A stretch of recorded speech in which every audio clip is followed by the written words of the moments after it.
여러분 안녕하세요. 거의 불멸에 가까운 라이프 프리랜이 이제는 색다른 도전에 직면합니다. 바로 한정된 시간을 가진 인간 폰을 다리치는 것이죠. 수백 년을 살아온 이 마법사는 또 한 번 예고된 이별을 어떻게 받아들일까요? 감동적인 판타지를 좋아한다면 좋아요 누르고 구독도 꼭 해주세요. 이 여정을 함께 떠나볼까요? 첫 장면은 우리를 고요하고 손에 잡힐 듯한 아름다움의 풍경으로 이끕니다. 배경에는 부드러운 폭포 소리가 들리고 물줄기는 푸른 이끼로 덮인 바위를 따라 흘러내립니다.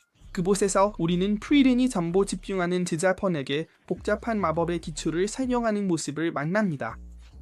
어디서부터 시작해야 할까요?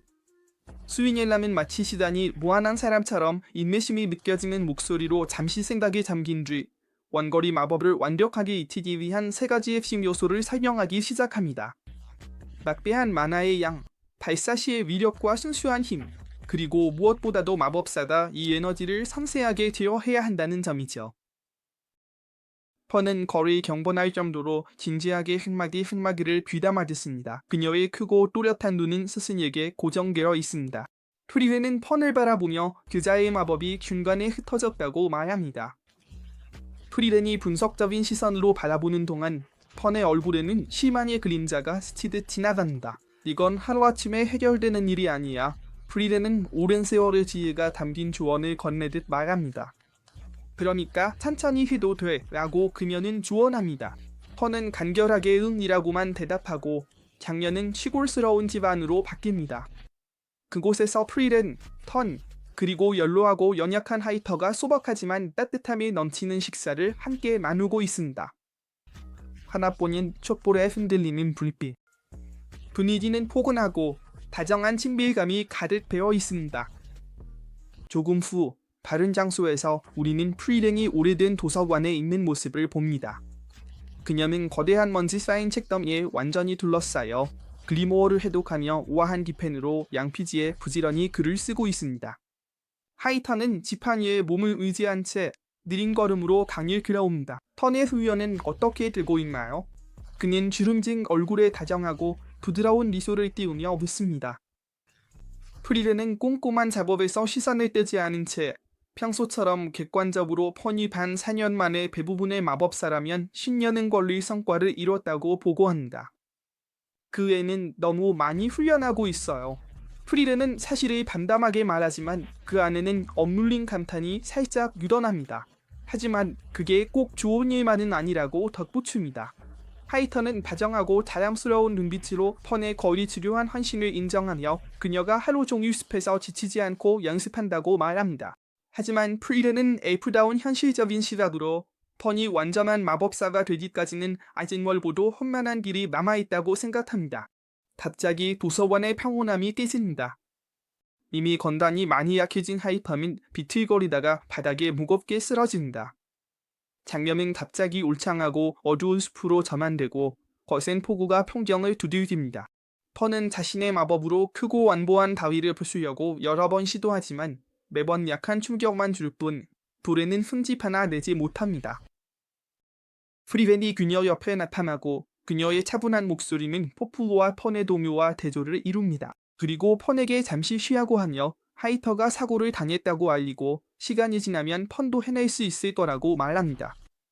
펀은 비와 감정에 목이 메고 떨리는 목소리로 자신의 고통이 모두 담긴 듯한 비명을 터뜨립니다. 시간이 지나면 소용없어요. 왜냐하면 시간이 지나면 하이퍼씨는 죽을 테니까요. 그녀의 탄식이 숲속에 울려 퍼지며 그녀가 사랑하는 수호자의 건단에 대해 느끼는 깊고 본능적인 두려움을 그려냅니다. 감동적인 풀메시백이 우리를 펀의 아픈 과거로 데려갑니다. 우리는 전쟁으로 완전히 파괴된 마을, 연기가 피어오르는 폐허, 그리고 순수한 절망의 풍경을 보게 됩니다. 턴은 아직 작고 연약한 아이로 혼자서 위험하게 바위 절벽 끝에 서 있습니다. 그녀의 텅 빈 눈은 분명히 절벽 아래의 시면을 바라보고 있고 어쩌면 자신의 고통의 끝을 생각하고 있을지도 모릅니다. 바로 그때 하이터가 그녀를 발견합니다. 그는 조심스럽게 다가와 자신의 잘 알려진 학습 중 하나인 와인 한 병을 들고 술꾼 성직자답지 않게 다정하고 예상치 못한 지혜가 담긴 말로 그녀에게 삶을 포기하지 말라고 설득합니다. 그는 그녀를 받아들이며 음식과 지붕뿐만 아니라 희망과 목적의 한 줄기 빛도 함께 내어줍니다. 하이터는 이미 세상을 떠난 영웅 히메를 언급하며 자신이 그를 진심으로 이해하려고 더 노력하지 못했던 것, 기회가 있었을 때 더 많은 추억을 만들고 소중히 여기지 못했던 것에 대한 후회를 털어놓습니다. 현재로 돌아와 끊임없이 내리는 비 속에서 페르는 차가운 빗방울과 뒤섞인 눈물을 흘리며 프리렌에게 하이터가 자신의 모든 면에서 구해졌다고 설명합니다. 그리고 그녀는 이윤희에 반드시 보답하고 싶어 독립적이고 강한 마법사가 되어 혼자서도 살아갈 수 있고 누구에게도 진이 되지 않는 존재임을 증명하고 싶다고 간절히 말합니다. 프리렌은 젊은이의 흔들림 없는 결의와 깊은 감사에 눈에 띄게 감동받아 마침내 그녀를 공식적으로 자신의 제자로 받아들이기로 동의합니다. 얼마 지나지 않아 우리는 이미 많이 쇠약해진 하이퍼가 침대에 누워있지만 얼굴에는 평온하고 잔잔한 미소를 띠고 소식을 듣는 모습을 보게 됩니다. 그는 자신의 기쁨과 안도감을 표현하며 페른의 미래를 프리렌에게 맡기고 그녀가 좋은 손에 맡겨졌다는 것을 알고 안심합니다. 프리렌이 곁에 앉아 열심히 해독하던 마도서를 하이퍼의 가슴 위에 올려놓고 두 사람은 페른에 대해 이야기를 나눕니다. 진지한 대화 속에서 미묘한 슬픔에 목이 메인 하이터는 자신이 오래 버티지 못할 것임을 설명하며 프리렌에게 밤에 떠나 벨라고 부탁합니다. 페른이 또 한 번의 이별로 인해 고통받지 않게 하기 위해서입니다. 프리렌은 페른이 하이터 없이도 살아갈 준비가 되어 있다고 설명하지만 하이터가 올바른 방식으로 페른과 작별 인사를 하여 최대한 많은 추억을 남겨주어야 한다고 말합니다. 장면이 저만되며 우리는 하이퍼의 소박한 장례식을 보게 됩니다. 프리렌은 드물게 자신의 연약한 모습을 보이며 하이퍼의 무덤 위에 조용히 와인을 붓습니다. 이는 말 없는 이별과 존경의 표시입니다. 프리렌과 페른은 하이퍼의 작은 집을 떠나며 두 사람의 여정이 시작됩니다. 새로운 장면이 시작되며 히멜이 죽은 지 26년이 지났음을 알립니다. 프리렌과 페르는 호박밭에서 농구를 보아 숭학을 하고 있습니다. 분위기는 거의 시골의 평온함을 자아내며 그들의 여행 중 일상적인 한순간을 엿볼 수 있습니다. 페른 끝났어요. 프리렌이 평소처럼 간결하게 말합니다. 농부는 마법으로 도와준 것에 감사하며 그녀들에게 보상으로 작고 오래된 두루마리를 건넵니다. 항상 실용적인 페르는 요즘 들어 단순한 일만 하고 있다고 말합니다. 프리렌은 가볍게 어깨를 느스리며 모험가의 삶이란 원래 그렇다며 항상 큰 전투만 있는 게 아니라 오르내림이 많다고 탓합니다. 페르는 또래다운 호기심으로 두루마리의 내용이 무엇인지 묻습니다. 대중적인 마법이야. 프리렌이 두루마리를 펼치며 설명합니다. 이건 차를 데우는 데 쓰는 거야. 나중에 한번 시험해보자. 페르는 마법을 겉보기에는 사소한 용도에 약간 실망한 듯 보입니다. 페르는 체념과 약간의 재미가 섞인 한숨을 쉽니다. 프리렌은 그저 자신이 가진 취미일 뿐이고 그런 면에서 자신과 페른이 꽤 닮았다고 대답합니다. 하지만 페른은 예리한 직감으로 프리렌이 온갖 종류의 마법에 거의 집착에 가까운 관심을 보이는 것이 아무리 쓸모없어 보여도 자신과는 다르다는 것을 느낍니다. 여정이 더 이어지면서 그들은 오래되고 울창한 숲에 도착합니다. 그곳에서 현명하면서도 약간은 쓸쓸해 보이는 한 노부인이 그들을 히멜의 동상으로 안내합니다.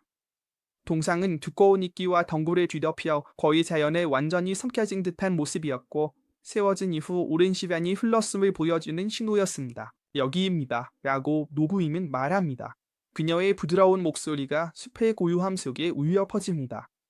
그녀는 슬픈 표정으로 히멜이 수년 전 끔찍한 악마로부터 마을을 구하기 위해 자신의 목숨을 걸었다고 이야기한다. 그리고 아직도 그를 기억하는 소수의 사람들에게는 그의 희생을 기리는 유일한 기념물인 이 동상이 이렇게 반치되고 세월에 잊혀진 모습을 보는 것이 정말로 가슴 아픈 일이라고 말합니다. 프리렌은 그 이야기를 들으며 미묘하고 거의 눈에 띄지 않는 미소를 짓습니다. 그리고 히멜이 영웅적이었음에도 불구하고 항상 허영심이 있었던 년을 떠올리며 사실 이 동상에 그렇게 과장되게 묘사해달라고 직접 부탁했던 일화를 회상하며 약간의 향수 어린 재미를 느낍니다. 그 할머니는 니네 눈물이 고인 채 혹시 히멜의 원래 파피에 알파 마법사가 있었는지 묻습니다. 프리렌은 금색과 빨간색의 지팡이를 손에 들고 고개를 끄덕이며 그 마법사가 바로 자신임을 확인해줍니다. 그리고 옛 친구를 기리는 의미로 봉상을 정성스럽게 닦을 준비를 합니다. 프리렌이 봉상을 살펴보는 동안 항상 스승의 마법에 호기심이 많은 페른이 즉석에서 정원을 만들 수 있는 마법을 아는지 물어봅니다. 프리렌은 그렇다고 그런 마법이 있다고 대답합니다. 그리고 한번 히멜이 자신의 고향에 아주 아름다운 꽃이 있다고 말했던 것을 떠올립니다. 그 꽃이 바로 정원에 어울릴 만한 파란 달의 풀, 즉 아오이츠키노코사였던 걸까요? 페르는 놀랍니다. 왜냐하면 프리렌이 예전에 그 꽃을 직접 본 적이 없다고 말했기 때문입니다. 프리렌은 잠시 멀리 있는 추억에 잠깁니다. 그녀는 만약 그 꽃의 한 장의 꽃잎이라도 찾아서 분석할 수 있다면 그 마법을 개념해서 그 꽃이 들판 가득 다시 피어나게 할 수 있을 거라고 말합니다. 페르는 스승의 니뉴하게 변한 표정을 알아차리고 혹시 히메를 위해 그렇게 하고 싶은 거냐고 묻습니다. 아니, 그를 위해서가 아니야. 프리렌은 놀랄 만큼 솔직하게 대답합니다.